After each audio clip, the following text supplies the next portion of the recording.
to the Sports Science Dudes. I'm your host, Dr. Jose Antonio, and my special guest today probably has the most unique background of anyone with a PhD in our field. It is Dr. Blaine Lints. And actually, your bio is actually quite extensive, and you do a lot of things that are very unique in terms of, well, first of all, you enlisted in the Navy in 2011 at the age of 18. I want to know or tell the audience sort of why you made that decision, because not every person thinks about enlisting in the Navy. You graduated from SEAL Qualification Training in 2013, and you completed 2 overseas deployments to the Middle East in support of counterterrorism, contingency operations, and Operation Inherent Resolve. I'm not sure how much you could tell us about that.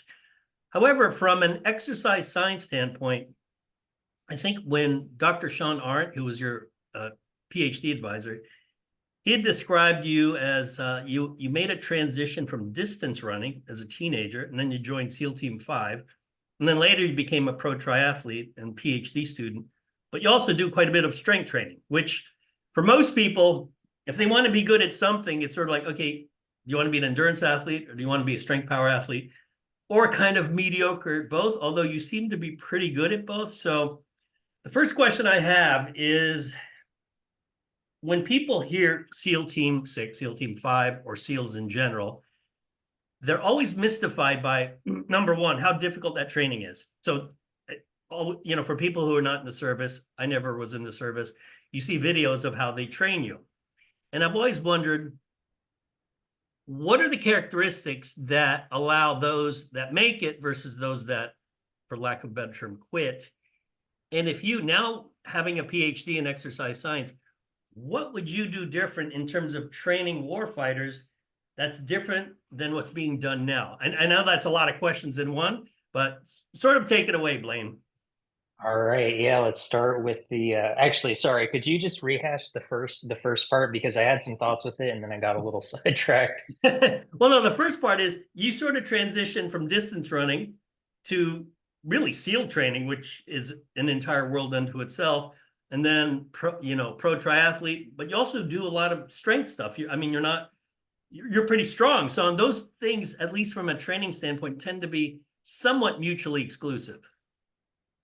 Yeah, so they are definitely harder to do together than independently, obviously, right? If everyone was able to do both, they probably would be better at both of them. I think a lot of what I did and was able to do was kind of dependent on the fact that I started out very young. Relatively, but I think when I was around 12, 13, I started getting into like really high endurance sort of stuff. Started with cycling. I noticed I had a knack for it. Picked it up pretty quickly, and then kind of picked up swimming again in high school because I swam when I was younger, and then started running. Naturally triathlon was going to be the transition there. And I started doing okay at triathlons, and eventually when I was 14 and 15 did 2 half Ironmans, and my first one was 5 hours and 37 minutes, and that was when I was still like I was pretty chunky when I did that, and that's a respectable half Ironman time. And the next year I got a little bit more into it, and then I did that one in 450, and I kind of saw that moving in the direction of me being able to turn pro in the next couple of years once I turned 18. And I think that would have been a reasonable goal. But I kind of felt like my progress was stalling a little bit. I wasn't going to be a D1 runner or anything like that. And so I was like, what can I be the best at right now? And so then I was like, okay, ultra distance running, because that's safe. Like as far as like, I'm not going to fall off a bike from riding for 48 hours and falling asleep or getting hit by a car. And so really it's just, is your body going to hold up and can you push yourself? And so that was pretty enjoyable to get into for a while. I ended up doing a 24-hour run when I was 16 around the University of Washington track. And I ran 100 miles in 18 hours and How much did 26 you weigh at minutes. the time? What was your body weight? Okay, so interesting. When I was my best at multi-sport, so triathlon and some other multi-sport racing that I did, that was 8+ hour races. I was about 5'10" and 140 to 150 pounds. But actually, when I did that 24-hour run and I ran the 100 miles in 18 and a half hours, I believe I was closer to 175. So I wasn't as lean anymore. I had started strength training a little bit more as part of it.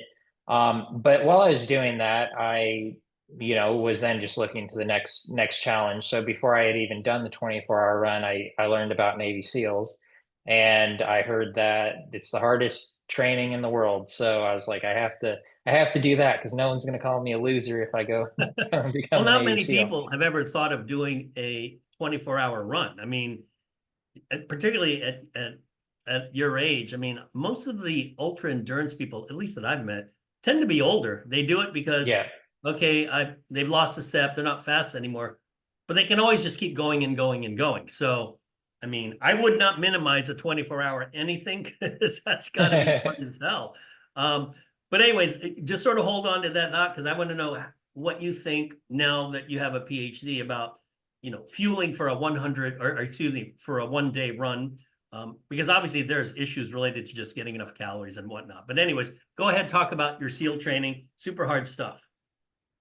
Yeah, so I started getting ready for SEAL training right as I was coming to my 17th birthday, and I trained for about a year and a half, finishing out high school, and went to Buds when I was I went to boot camp 2 weeks after I turned 18. So the first ship date I could without having to get a waiver to go or get parent signature to leave before I turned 18. And that was really just to finish high school and enjoy my summer a little bit.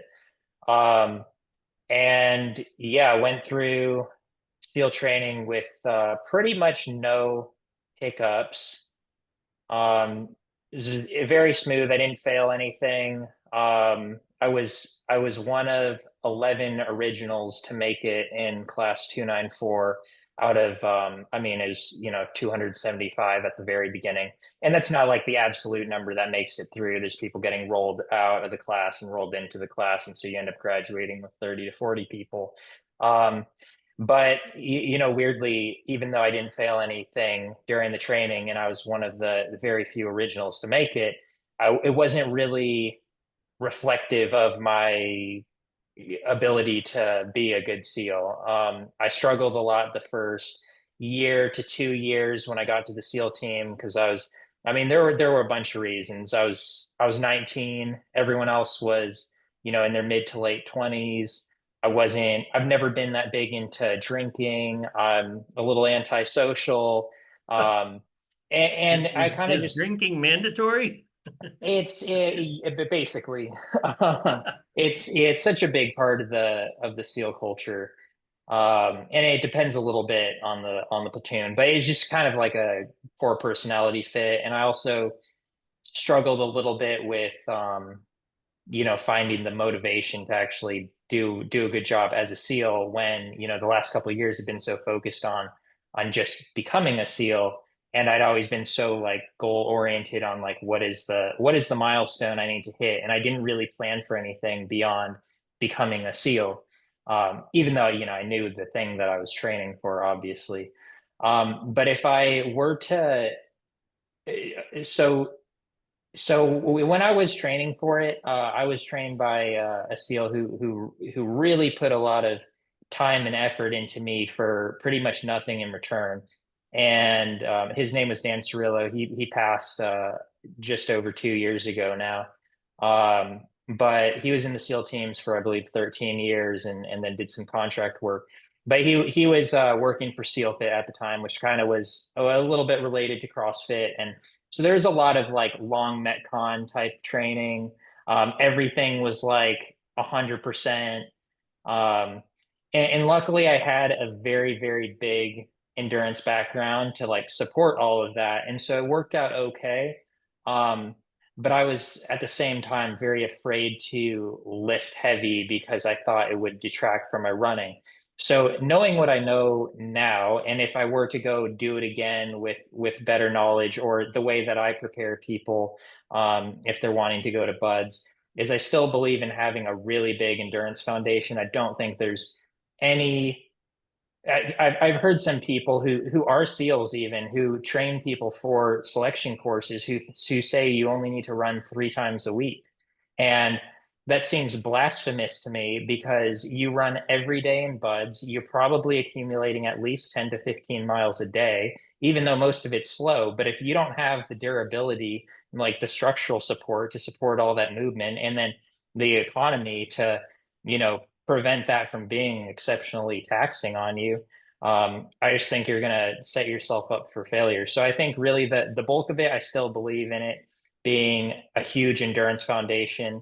I do suggest that, guys do like a marathon or an ultra at some point in their preparation for going to buds because it's a good confidence boost. If you know you've run further than most of the other people in training and you know you've run higher mileage before, then you can have some confidence that you're not going to have an overuse injury, when that is what gets a lot of guys. Um, but some things I would. Yeah, well, typically though, at least just from videos I've seen, um, SEAL team members aren't built like distance runners though. I mean, certainly you guys have a lot of endurance, but they're larger than your typical distance runners. So let's say you're a Division I, miler, would that be a phenotype that would do well in buds? Yeah, I think the really good distance runners actually do great, I think, at buds. Of course, there is a big mental component.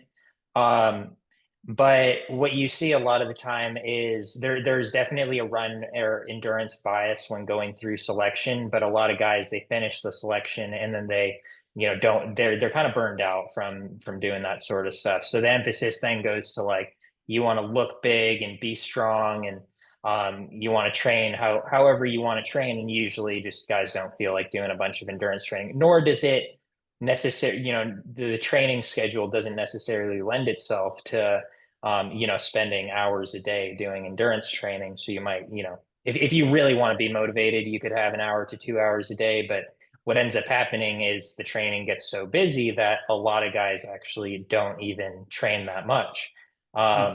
So there's a lot of discussion and exercise phys and about how do we optimize the training of special operators, even because people think like, oh, they're at this really high level, but really if you just got them to do something every day, like that would be an improvement. So there's a lot of low-hanging fruit that doesn't really get acknowledged. And some of that has to do with like, the drinking culture, which I just said, if you're, drinking all the time, then you're not going to want to Wait, work out. so when you say if you could get them to do just something every day, meaning maybe run or maybe lift or just any type of exercise training? Yeah, like if you had a structured lift 3 days a week and then like you had runs 3 days a week, like it could be as basic as that. Hmm. That would be an improvement for half of the guys. Oh, really? Yeah, there are people who are really concerned with being in as good of shape as possible. I would say the people who are too concerned about their fitness usually are worse at their jobs. I was probably one of those people, honestly, where Interesting. I had to find goals within exercise to keep me really motivated to do that. And it helped me be a better SEAL, after I sort of got past that initial struggle I had for the first 1 to 2 years. Um, but yeah. What's the attitude in terms of, so while you're going through buds, um, attitudes regarding the use of any kind of sport supplements to help you? Did they give you advice on, proper hydration? Or is it literally a war of attrition? It's like, which of you guys really could just do this brutal training and last? And, I guess how much direction would you be getting? I sort of liken it to when I was doing my PhD, there were two types of students. One, I remember one of my closest friends, he said, God, I wish I would get more direction from my advisor. And and I always responded, I'm glad my advisor leaves me alone. I prefer to be left alone. So Yeah. like everyone sort of works differently. Now, when you're going through this, and I would imagine, obviously, no one's used to the training because they're, when you're going through buds, what advice are they giving you in terms of, how to recover, things like that? So yeah, you mentioned supplements first. So I'll naturally my mind jumps to drugs. But something that they're very against any sort of performance enhancing drugs, and even anything with a supplement label is not allowed. So if you get caught with, creatine, anything that's not, I think protein powder is the only thing that is allowed. But they say if it has a supplement label on it and like not a nutrition label, I don't know exactly about that distinction, but I believe anything that has supplement label can get you kicked out. Um, So that's and caffeine. Caffeine is basically a yeah, supplement. no caffeine. I don't remember even if they had coffee. Luckily, when I was going through buds, I didn't have a coffee habit at that time, so I never felt the need to drink it. I think I had caffeine like once or twice in buds, and I can't remember if it was because of like something specific. But um, yeah, I think it was sometime in the last year. It might have been last 2 years, but there was a student who got pneumonia during Hell Week and died in the hospital. I believe that's what happened. They did die. And they determined somehow afterward that he had been taking some performance enhancing drugs. And of course, the attribution to his death got, put on performance enhancing drugs, even though it was the pneumonia. I don't think they were really related at all. But then came this huge crackdown on supplements, drugs, anything like that. They started PEDS testing to some extent in buds. It might just be test to epitest ratio or something basic like that that's a little bit cheaper. But they're very against any of that, and they're very clear about you're going to get booted from training if you get caught with anything. But the advice piece, they really don't give you any advice in buds. They'll give you minimal information as part of like classes and stuff, but really buds is designed to get people to quit and just see who they want to keep for SEAL qualification training. The basic amount of advice they do give you is things like um, you can reset your mind, right? You can do 10 seconds of anything. So if you can do 10 seconds of anything, then just reset and do another 10 seconds and just do that over and over. They tell you things like people don't usually quit during an evolution or activity, right? It's when you're doing it, it's usually not that bad. A lot of the quitting happens in anticipation for things like right before Hell Week starts. There's a lot of quitting at the beginning of Hell Week, knowing that you have this really long ass thing to do that kind of sucks. Um, so that's the kind of stuff they tell you. Yeah, I might have mentioned box breathing a little bit if you need to calm yourself before you're doing something like high stress, but really there's not much in the way of teaching or anything didactic early on. Most of that comes after you finish buds and you go into SEAL qualification training. Describe Hell Week real briefly. What is that like? Yeah, Hell Week is the fourth week of the first phase of Buds. Buds is 6 months about. Um, and it's approximately 125 hours. So you start on Sunday afternoon and you go until Friday late morning. Um, from Sunday to Wednesday, you get no sleep at all. You get a 2 hour nap on Wednesday and you get a 2 hour nap on Thursday. And there are conflicting reports on this, but you travel between 100 and 200 miles on foot with a boat on your head through the week. So your physical training for, I mean, like 20 hours a day. The rest is, food or you're getting surf tortured or whatever. But there are no breaks during Hell Week. It really is the real deal. And one of the stories I love to tell, one of my buddies, Andrew, he went through boot camp with me, but he ended up getting rolled for stress fractures and pre-buds. And so he went to the fleet for 2 years, ended up coming back, and he knew that, when you go to the fleet and come back to buds, that's your last shot. And as he was going through buds, he started getting the stress fractures again. And he knew if he gets rolled for the stress fractures at that point or dropped, that's his last chance. He's not going to become a SEAL. So he kept pushing through it. And on, I think it was Wednesday night of Hell Week, his femur snapped out of his leg, like full fracture. Wow. Um, and he ended up getting rolled forward after that, and he became a SEAL, and now he's working on becoming a pilot. Um, but that, yeah, that's the kind of stuff that happens. Like it's the real deal in Hell Week. I don't know if I've ever heard of someone's femur just snapping, especially if you're a young, healthy male. That's crazy. That's Yeah, he absolutely might have had kind of weak bones or something. But you have a lot of guys getting fractures in their feet and shins and femurs, a lot of infections. The water is extremely dirty. Um, yeah, What about folliculitis, that sort of stuff. hypothermia? Isn't the water exceedingly cold? Yeah, the water, it varies during the summer. It's not bad. So when you get, surf tortured, it really isn't that bad because you'd have to sit in the water all day to really get cold. But during the winter, there are some times when, the ocean's moving in the right way and you get the cold water where the water's in the 40s. Oh, And yeah, if you go jump in 40 something degree water, 100 times a day, that shock gets really, really old pretty quick. And that's what buds is 6 months of doing that constantly. And yeah, it's not always that cold, but you're dealing with a lot of other stuff too, like really bad chafing and stuff like that. right. I can see why it's not in Miami, Florida, because the water's like the bathtub water. So you Yeah. wouldn't you wouldn't Yeah. you wouldn't get any hypothermia. So you were on the SEALs for how many years?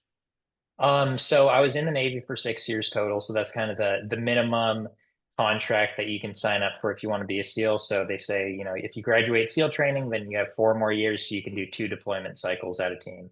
And then did you go to GW for your master's in exercise science, George Washington University? Yeah. So I was getting out, and I knew I did my bachelor's online while I was in, and I knew I was going to want to do more school, but I wasn't exactly sure what I'd do it in. And so I was tinkering around with like medicine or psychology or things like that. And I ended up taking like 2 years of working in Silicon Valley before um, you know, I was working for an NGO, and they wanted me to start like training people physically, and I was Mhm. interested in doing that sort of stuff too. I was very interested in human performance, and while doing that, they're like, you should get some like letters next to your name. So they suggested. So I went and looked into it, and I was like, oh, the CSCS is the hardest one to get, and probably the most respected of the strength and conditioning certifications. So I started studying for that. And that was, yeah, I had no formal education at that time. So it was my first time hearing what the Krebs cycle was or anything like that. And it was really cool because, a lot of people have a hard time with the CSCS, but I came into it with no formal education, and within a couple weeks took the exam. I just read the book straight through, and I felt like, I mean, I'd never taken in information so easily and retained it so well. And it really made me excited. So I was like, oh, this is awesome. Like, because it just all made so much sense to me. And I was like, this is what I already knew about, like, fat oxidation and stuff. I just needed Right. the physiological terms to attach to them. And so it came really easy, took the CSCS, and then I was like, I have to do more. So then I found, GW had an online master's in exercise science. So I did that for 2 years while continuing to work in Silicon Valley. And after that, I knew I was going to do the PhD. I had to do the PhD also, but that's how I ran into Sean when I was applying to programs after. Yeah, so when you were thinking of your PhD, especially if you don't really know who's doing what in terms of research, how did you meet Sean? And also, did you look into other programs, or it was just kind of fortuitous that you met Sean and it's like, oh, this should be a good fit? How did you do that? Yeah, I was originally going to do my PhD at GW, and they had just started a exercise science PhD, and they're a little bit more public health focused, Mhm. um, even though the department at USC is technically public health. But um, I was under the impression that I was going to be a shoe-in to the program, and ended up getting rejected. Talking about South Carolina or GW? From GW. So then that was in February of 2021. And so kind of in a frenzy, I started really aggressively looking at every program in the US that didn't have like a hard deadline in their admission, some sort of rolling admission process. And I started, looking at all the advisors' research and stuff like that, and ended up finding a few different schools that all seemed like okay fits. And then found Sean, and my master's advisor, one of them, Todd Miller, was close friends with Sean. Mhm. And I told him, hey, I'm looking at USC. And he's like, oh, let me reach out to Sean. He's a good buddy of mine. So he put in a good word for me, and I reached out to Sean, and the next day had a Zoom meeting with Sean, and then we kind of scheduled me to come visit the school after that. But yeah, it seemed like a pretty good fit right off the bat, just because Sean had already been doing research that was funded by DoD and SOCOM. And I really wanted to be able to, I knew my academic background wasn't that strong, right? I had all online school up to that point. I had no real research experience. So what I had going for me was like I'm not an idiot, and I was a SEAL. And then I have some other like exercise accolades to add on to that. But so really I had to find programs that valued that SEAL experience, and so I wanted to be able to use that going into the PhD, and that's what I was able to do with Sean. So they ended up being a good fit, and I'm glad I went with that. I think not being an idiot is a very good quality. So anyone listening who's thinking of pursuing a PhD, just make sure you're not an idiot, because if you are, it'll be a torturous time for you. Now, so you defended just really a few months ago, which is great. Congratulations! I was Thank was you. an honor to be on your committee. So you've gone through all this schooling, and I'm always curious to ask those who've gone through formal schooling to sort of look back on how they trained for whatever, whether it was a triathlon or the 24-hour race or SEAL training, what they would do different, and what was it about your prior training for whatever, pick whatever event, that you're like, damn, I didn't know what the hell I was doing. Or maybe you knew you were doing exactly what you should do. So sort of look back, here's what I know now as a PhD. And then like, hey, when I was 18, I was doing this, and wow, maybe that wasn't the best thing to do. So give me your thoughts. Okay, wait. So just to clarify, you're asking what did I kind of in hindsight not do great in my preparation for Yes. athletic endeavors? Yes. Okay. Um, yeah, when I was training for the ultras, when I did that 24-hour run, I was running very high volume, super low intensity. And it was because like I knew I wasn't that fast, so I was like, well, I can run for a long time and I don't seem to get that tired. And so I was like, let's do more of that. So I had some like 200-mile weeks. I would do really goofy things like stare at an analog clock for several hours just to like, I thought I was training my mind. I would wake up in the middle of the night in high school and like go do a mile of lunges, with like 5 mile runs on both ends, like that sort of thing. So I was just running a really high volume, and I thought if it's hard, then it's going to make me like tougher, and I'm going to end up doing better at this running. And in hindsight, I don't really know how much. Yeah, I don't really have like a hard opinion on like how much mental toughness can be trained. I think some of it's kind of inherent to the person and maybe their motivation and the circumstances and all that. But um, I if I were to go back and do that differently, I would have done a lot more. I would have trained more like a cross country runner, Mhm. with some more key long runs in there. I would have probably dropped my mileage down a lot. And there's a balance there because like I do think it's important to run very high volume if you want to train for that stuff. But it's not absolutely necessary. And I think like David Roche, the guy who won Western States, I think last year, um, he broke the course record, but he does a lot of faster work, and he says he trains a lot more like a 5K runner. And he just kind of gets a little bit more specific before the big races.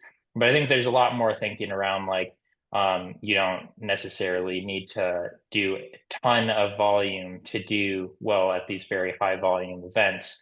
I think for some people it works well and some people it doesn't, and whatever. But yeah, I would do that a little bit differently. Um, for if I were going to go back to buds again differently, I would do I wouldn't be afraid to lift heavy. I probably would emphasize heavy strength training a little bit more. I think, knowing what heavy strength training can do for economy and running, like that sort of thing, Mhm. I think I could have had a little bit of a stronger structure going into it that wasn't just being loaded through like very easy running. And I would have done a little bit more high intensity work. So kind of, yeah, everything would have been focused a little bit more on training like a more conventional athlete, and less just like more. Um, those are the big ones. And actually in 2018, well, so when I was a SEAL, I broke the SEAL deadlift record. So I got really into powerlifting. Um, did that. I never like competed in any sort of meets or anything like that, but lifted for fun and was doing well at it. I've always naturally been kind of stronger and able to put on muscle a little bit easier. But in 2018, I trained for a 100-mile ultra marathon in Hawaii, while also doing a lot of strength training. So that was kind of Hmm. like the peak of my hybrid training stuff. And I got coached by Alex Viada for that, who's a really big name in the hybrid training space. He's the one who coined the term like hybrid training. But he's a super smart guy, and I was really glad that he was willing to help me out. But that's kind of when I got a little bit more formal understanding of, how can you concurrently do these different things at a semi-high level, which normally wouldn't support each other. So that's, yeah, at that point I was like, oh, like I learned a lot from that because I, had someone else kind of guiding me through it who knew what they were doing more than me. And so after that, that was a big turning point for me, and starting to train a little bit smarter, especially going into Ironman training as a PhD. Yeah. Now, I think one of the more difficult things for PhD students is what should their project be for their dissertation? That always seems to be sort of the most difficult initial step. They take classes, that's easy, just pass your classes. But, when you ask like first or second year doctoral students, like, hey, what's your dissertation going to be? They look at you like you're from Mars or something. So obviously you were around other grad students. How did you, sort of figure out what you wanted to study in that sense? Or did it sort of happen naturally? Because I know a few PhD students where projects literally just fall into their lap and they're like, oh, I think I'll do this. Because basically it was a natural transition from, let's say, a prior grad student. Yeah. So I have my SEAL background, and I knew that I was gonna want to do work at least in some capacity in that area after I finished the PhD.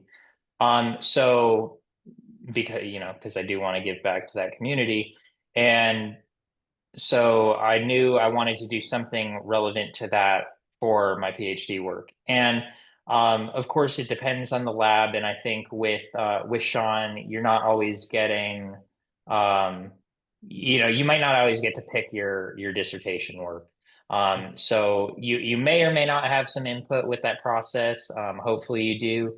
But I was lucky in the sense that one of the first studies I was in charge of leading was the study funded by Momentous in the Air Force, which used caffeine and theocrine. And after that, we had that one down. So I was like, okay, can we get this one more like that's in the same area with like a tactical population or a population that is relevant to that, or a concept that I can apply to special operations. And so I had this idea for using ketone monoesters to basically mitigate cognitive loss during hyperthermia induced by exercise in the heat.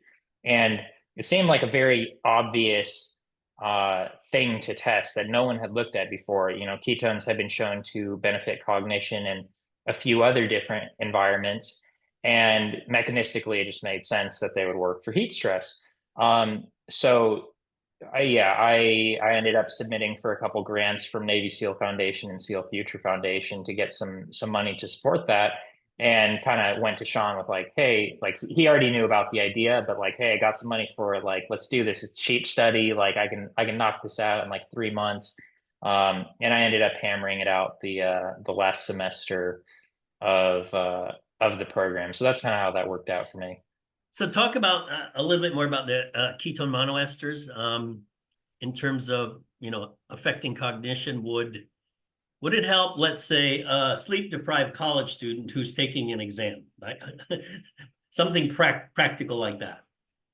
Yeah, so there isn't evidence, as far as I know, specifically to do with sleep deprivation, but my intuition is they've been helpful in any other state where your cognition is impaired below, your baseline state. Mhm. So I would imagine that they would be helpful. And if I were going into a very important exam or something like that, and I had the money to spend $40 on a serving of ketones, then Is it that I'd be. expensive?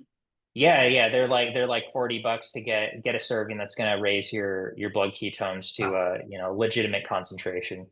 Um, so they are expensive, and they're definitely not for everyone, and they taste like dog shit. But I mean, they taste awful. Um, so yeah, I mean, yeah, if I'm sleep deprived and I have something important, like I'm taking some ketones and like a big dose of creatine and some caffeine. I like that. So I like yeah, that. I do believe they'd be helpful for that. And mechanistically, they've been shown to improve or increase cerebral blood flow. And when you become hyperthermic, you can have a reduction in cerebral blood flow, and that's part of the potential rationale for why you might have impaired cognition when you start to overheat.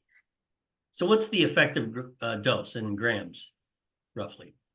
So it depends a little bit on the size of the individual.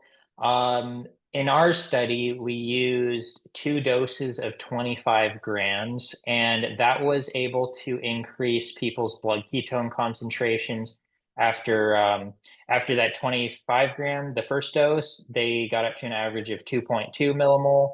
And after the second 25 gram dose, they got up to 3.8 millimole. And a little bit, it's not clearly understood what the optimal range for what sort of things is and how individual it is. There's just not a lot known about that. But generally, if you're in that 2+ millimole range, that's considered sort of being in ketosis. And we were really looking to have people at least at 3 millimole by the end of that study when we took those last blood measurements. That's a huge dose. I mean, I can see Yeah. why it would cost so much. Okay, in the interest of time, just a couple questions, and the first one's sort of word association. I'm going to tell you something or give you a word, and I want really your first thoughts. And this has to do with a lot of stuff that's on social media, et cetera, et cetera. So the first word is, well, first question is, what are your thoughts on zone 2 training? Just whatever comes to mind, because everyone talks about zone 2 training on X, on Yeah. Instagram. It's the greatest thing in the world. Yeah. Live longer. And I'm like, oh, come on. But anyways, what do you? Yeah. I love zone two in the right context. Right. And so if you're exercising 2 hours a week, you don't need to be worried about your training zones. Like go harder. I think one thing I started to see when I started working with athletes, especially ones that weren't quite as motivated, was they started to get very interested in zone two, and it sort of became just an excuse to train easy. And right, if you're just not doing enough, then there's no reason to need to do that. But if you're training, 15+ hours a week, and the intensity distribution starts to become increasingly important the more you try to do, then I think that's an instance where zone two can become very valuable. And for someone who's at the very high end of endurance, who's doing, maybe 20 to 30+ hours a week, I think, zone two is a necessity. So yeah, depends overall. Like I like it. I love training in zone two for myself. I do, and But even you when I'm train a not training lot, with them. though. You're not Yeah, doing 2 hours a week. You're training a lot. yeah, And I think that's one thing people don't understand is when they look at these elite distance runners, I tell them they're training a lot of hours a week. I mean, sure, they do zone two, but they're also doing very hard running. I mean, they're doing sprint intervals, they're doing high intensity interval training, they're doing hill work. So yeah, they're doing zone two, but for most people, I call them jolly runners or jolly joggers. I'm like, you're running 3 times a week. I mean, zone two, really? I Yeah. mean, that's crazy. Okay, one other word. What are your thoughts on cold water immersion, ice baths? Oh, so yeah, I mean, obviously, like I'm sure everyone listening to this knows the basics, right? Don't do it after lifting, or you're right. If you don't want to blunt your adaptations, then don't do it right after training. Um, I would say, like personally, I enjoy them. If I had the money, I would put a cold plunge in like next to my master bedroom, in my house, just to like I like the feeling of it sometimes, and I do get the feeling that if I'm really sore, it helps me feel a little bit better. And but the main time when I like it is I love to sauna like really aggressively and then jump in a cold plunge because I get this if you've ever done it, you might get this like euphoric feeling for several minutes after. And I just feel like after doing a couple rounds of that, like after the session, I feel better. But that's not something I do when I'm training a lot. So that's kind of just for my like personal feel good stuff. Yeah, there's a reason I live in Florida is because I hate cold, any amount of cold. So if you ever see me voluntarily putting myself in an ice bath, something's wrong. I don't know what's going on. So, all right, we're running out of time. Tell the audience what you're doing now and what your future plans are. Yeah, I am kind of between jobs right now. Okay. Um, I'm yeah, I am hoping to start working for an industry company soon. The startup is working on their, getting the terms figured out with the investors. Um, so that's yeah, what I'd like to do industry. I'm not looking to get into academia right now. I could see that being something I do maybe in a teaching capacity later on. But really the thing that's most interesting to me right now is and back in January, I participated in a study with UT Austin on ibogaine, and it was a study with all special operators with traumatic brain injury, Hmm. and I had a lot of benefit from that. And the research on it that has been published, Stanford did a big study that was published in Nature Medicine last year, and the results were, I mean, as miraculous as they get in that sort of field. Effect sizes of 2 to 3 with 80 to 90% reductions in depression, anxiety, disability, Wow. and cognitive improvements across the board. And they did a very, very in-depth cognitive testing. So like when I did it, I had to do about 10 hours of cognitive testing pre and post intervention. Wow, that's a lot. And yep, several hours in an MRI, doing EEG, doing clinician administered work, doing computer stuff, eye tracking, whatever. So I'm a big believer in that. There are some incredible case studies that have been published with ibogaine helping MS and Parkinson's. Um, so that's what I'm interested in, and I'm talking to the founder of a private institution which is working under religious exemptions in Texas to hopefully start doing research for them. So that would start out kind of observational, but they're about to start working with ibogaine, and yeah, so that's really what I'm super passionate about because of how helpful that's been for the special operations community. And I think it can be more helpful if more people become aware of it and we get more research out. It's the same idea with the ketones. I want to keep working with the ketones too because of the benefits that they can have with brain injuries. We'll make sure, I think the NSCA Tactical Conference is in Orlando next year. You should be a speaker. Clearly, you would be a great fit for it. So I think I'll apply to talk, give a talk there as well. But I think if you want to stay in sort of the semi-academic realm where you're giving talks, but you're not necessarily working in academia, I think that'd be a good thing for you. Yeah, I would love to talk at Tactical. I actually was told I would get asked to speak at it last year, and then yeah, I don't know if the guy that was in charge of putting together the roster or something didn't like me or something. But yeah, it's kind of a weird situation. But yeah, I ended up speaking at the NSCA National Conference. about some more fighter health and human performance stuff, and I'd love to speak there again. Awesome. Well, Dr. Blaine Lints, I want to thank you for your time. You have one of the most interesting stories, certainly, that I've heard. So I appreciate your time, and